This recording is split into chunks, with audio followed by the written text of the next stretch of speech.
مسئلے کی وجہ سے بلایا ہے جو کل آپ کو معلوم ہوگا کہ بلپورہ شپین میں کل جب ہمارا کینڈیڈیٹ وہاں جا رہا تھا تو وہاں کے کچھ جو اے آئی پی کے ساتھ وابستہ ہے، جو انجینئر رشید صاحب کی جماعت ہے اس کے ساتھ وابستہ ہے، وہاں کے ان کے ورکروں نے لاٹھیاں ڈنڈے لے کے ہمارے لوگوں پہ حملہ کیا، یہاں تک کہ جو ہمارا کینڈیڈیٹ ہے یاور بانڈے اس وقت ایس ایم ایچ ایس میں زندگی کی اور موت کی لڑائی لڑ رہا ہے۔ اس کی کئی ربس ٹوٹ چکی ہیں، اس کی حالت سیریس ہے، اور میں جاننا چاہتی ہوں کہ انجینئر رشید صاحب تو جیل میں ہیں، تو یہ جو پارٹی بنانے میں مفتی صاحب کو 50 سال لگے اور ابھی تک ہمارے پاس ایسے ریسورسز نہیں ہیں کہ ہم جگہ جگہ کینڈیڈیٹ کھڑا کریں۔ ایک آدمی جو جیل کے اندر ہے، پارلیمنٹ الیکشن لڑتے ہیں، بہت اچھی بات ہے، اب ان کی یہ آرگنائزیشن کے پیچھے کون ہے جو جگہ جگہ ان کے لوگ کھڑے ہوتے ہیں؟ وہ پیسہ کہاں سے آتا ہے، وہ فنڈز کہاں سے آتے ہیں، اور سب سے بڑی بات وہ جرأت کہاں سے آتے ہیں جس کی وجہ سے وہ گنڈا گردی کرتے ہیں؟ اگر پی ڈی پی کو ہر جگہ نشانہ بنایا جاتا ہے، اور اگر یہ اس طرح کی حرکت پی ڈی پی کے کسی ورکر نے کی ہوتی،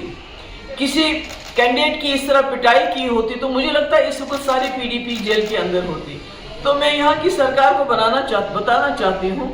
کہ اگر آپ نے انجینئر رشید صاحب کی پارٹی کو دوبارہ ایک پراکسی پارٹی، جب آپ کی باقی پراکسیز پارٹی فیل ہو گئی ہیں، اب انجینئر رشید صاحب کی پارٹی کو آپ سامنے لا رہے ہیں، اس کی آپ بھرپور مدد کر رہے ہیں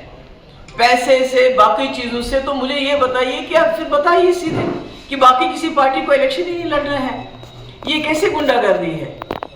اگر کل ہمارا کینڈیڈیٹ یاور بانڈے بلپورہ میں چلا گیا ہے، جہاں کا آپ کا اے آئی پی کا کینڈیڈیٹ ہے راجہ وحید، تو اس کے ورکروں نے اس طرح قاتلانہ حملہ کیسے جرأت کی ہمارے کینڈیڈیٹ پہ کرنے کی، اور ابھی تک کارروائی کیوں نہیں ہوئی؟ ابھی تک وہ لوگ جیل میں کیوں نہیں ہیں؟ تو میں لوگوں کو بھی خبردار کرنا چاہتی ہوں کہ پراکسی پارٹیز کے اس میں مت آئیے، ان کے پیچھے ایک بہت بڑی طاقت ہے جو چاہتے ہیں کشمیر کا ووٹ جو ہے وہ ڈیوائیڈ ہو جائے، خاص کر پی ڈی پی ان کے نشانے پہ ہے۔ ان کو معلوم ہے پچھلے 5 سال میں بھی پی ڈی پی واحد جماعت ہے جس نے جموں کشمیر کے لوگوں کے لیے کھڑی رہی، یہاں کے جو جیل میں لوگ بند ہیں ان کے لیے کھڑی رہی، جو انہوں نے 5 اگست 2019 کو کیا اس کے خلاف آواز اٹھائی، اس لیے ان کے نشانے پہ پی ڈی پی ہے۔ اور یہ جو اتنی بھی جماعتیں ہیں جو آزاد امیدوار کی شکل میں آ رہی ہیں، اے آئی پی کی شکل میں نظر آ رہی ہیں، ان کا باضابطہ کہیں نہ کہیں سے ان کی فنڈنگ ہو رہی ہے، اور اس کے ساتھ ان کو سرکار کی پوری پروٹیکشن مل رہی ہے، تبھی انہوں نے جرأت کی کہ پی ڈی پی کے کینڈیڈیٹ پہ اس طرح قاتلانہ حملہ کریں۔ Ma'am you want any sort of probe ان وہ تو پتہ ہے ان کو ابھی تک جیل میں ہونے چاہیے تھے، ابھی تک وہ جیل میں بند کیوں نہیں ہے؟ اور یہ جو اے آئی پی کے کینڈیڈیٹ ہے ان کے پاس اتنے وسائل کہاں سے آ گئے؟ ان کا لیڈر جیل میں ہے، یہ ہزاروں کی تعداد میں ان کے ساتھ گاڑیاں ہوتی ہیں، اتنا پیسہ کہاں سے آ گیا؟ یہ تو لوگوں کو سوچنا چاہیے، یہ اچانک کہاں سے آ گیا؟ تو یعنی کہ جب ان کی دوسری جب پی ڈی پی کو توڑ کے انہوں نے کئی پراکسیز پارٹیز بنائی، جب وہ فیل ہو گئی پارلیمنٹ الیکشن میں، تو اب انجینئر رشید کی پارٹی کو آگے کیا جا رہا ہے۔ تو میں وارن کرنا چاہتی ہوں، خبردار کرنا چاہتی ہوں بالخصوص کشمیر کے لوگوں کو، آپ کے یہاں بلا شک P D P N C Congress party ہے، اس کے علاوہ جتنے بھی آپ میدان میں اس وقت دیکھ رہے ہیں، جتنے بھی لوگ گھوم رہے ہیں، خاص کر اے آئی پی کی جو پارٹی گھوم رہی ہے،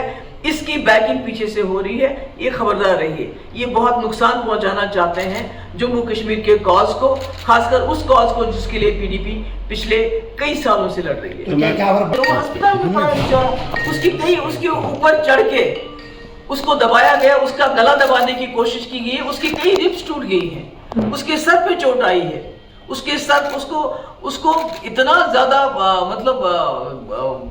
مار پیٹ کی ہے کہ اس کو S M H S refer کیا گیا، اس کی ناک سے میں نے سنا خون بھی نکلا ہے۔ تو اب اس سے زیادہ اور قاتلانہ حملہ کیا ہو سکتا ہے؟ تو کیا وجہ ہو سکتی ہے یہ سینس آف انسیکیورٹی ہے ان کے لیے کہ پی ڈی پی ان کے لیے ایک خطرہ ثابت ہو سکتی ہے؟ بالکل پی ڈی پی کے پیچھے پڑے ہوئے ہیں، پی ڈی پی کے کینڈیڈیٹ پہ حملہ ہو رہا ہے، ہر جگہ جو پی ڈی پی کے ریبل کینڈیڈیٹس ہیں ان کو سپانسر کیا جاتا ہے۔ بچی کا کینڈیڈیٹ دیکھ لیجیے جس نے پریشر کوکر نشان رکھا ہے، جس کو ہم نے ایک دن نیشنل کانفرنس سے وہ ہمارے پاس آیا، دوسرے دن اس کو کینڈیڈیٹ بنایا، اس کو عزت دی، سب کچھ دی۔ جی تو آج وہ بھی پریشر کوکر کا نشان لے کے ڈور ٹو ڈور جا رہا اور اس کی بھی اس کو NIA کے کیس کی وجہ سے بلیک میل کر کے اس کا بھی استعمال کر رہی ہے بی جے پی PDP کے خلاف. تو جس طرح سے راجناتھ سنگھ جی کا خلاف سازش ہے. ان کو معلوم ہے کہ PDP اگر طاقت میں آ گئی تو وہ دلی کے ڈکٹیٹس کو نہیں مانے گی. تو راجناتھ سنگھ جی کا بھی یہ بیان آیا ہے کہ PDP دیکھیے میں تو بار بار کہتی ہوں کہ BJP سرکار کے ساتھ حکومت بنانے کے باوجود میں نے 12,000 نوجوانوں کے FIR واپس لیے جبکہ اس وقت سٹون پیلٹنگ پیک پہ تھی. دن میں کوئی جگہ نہیں تھی جہاں پتھراؤ نہیں ہوتا تھا مگر میں نے واپس لے لی. میں نے دلی سے ڈیلیگیشن منگایا بہت ٹاپ ڈیلیگیشن تھا حریت کے دروازے پہ بھیجا. میں اور کیا کر سکتی تھی. تو اس کے مقابلے میں جب عمر صاحب نیشنل کانفرنس میں وزیر تھے بی جے پی کی سرکار میں دلی میں وزیر تھے 5 سال انہوں نے کیا کیا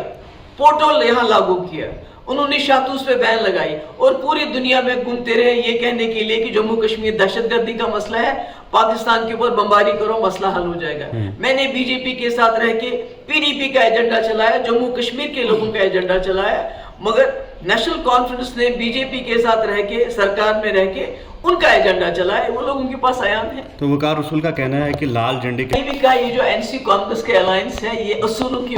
پہ مبنی نہیں ہے. اگر ہوتا تو 87 کے الیکشن میں سرکار بنانے کے لیے اتنی بڑی داندلیاں کر کے جموں کشمیر کو خون کے دریا میں نہیں دھکیلتے. یہ جو خون کا دریا ہے اس کو جموں کشمیر میں پچھلے 87 سے لے کے آج تک بہہ رہا ہے وہ اس کی وجہ تو یہی ہے کہ نیشنل کانفرنس کی چوریاں اس کو داندلیاں سرکار بنانے کی ہاؤس میں. تو آج بھی ان کی جو ہے سرکار بنانے کے لیے یہ کسی حد تک بھی جا سکتے کوئی اصول پرستی نہیں ہے. ہر جگہ نیشنل کانفرنس نے اپنے کینڈیڈیٹ انڈیپینڈنٹ کینڈیڈیٹ کانگریس کے خلاف کھڑے کر دیے ہیں جیسے لداخ میں کھڑا کر دیا تھا وہ نیشنل کانفرنس میں واپس چلا گیا. تو یہ تو ان کی آپس میں ایسی ہے.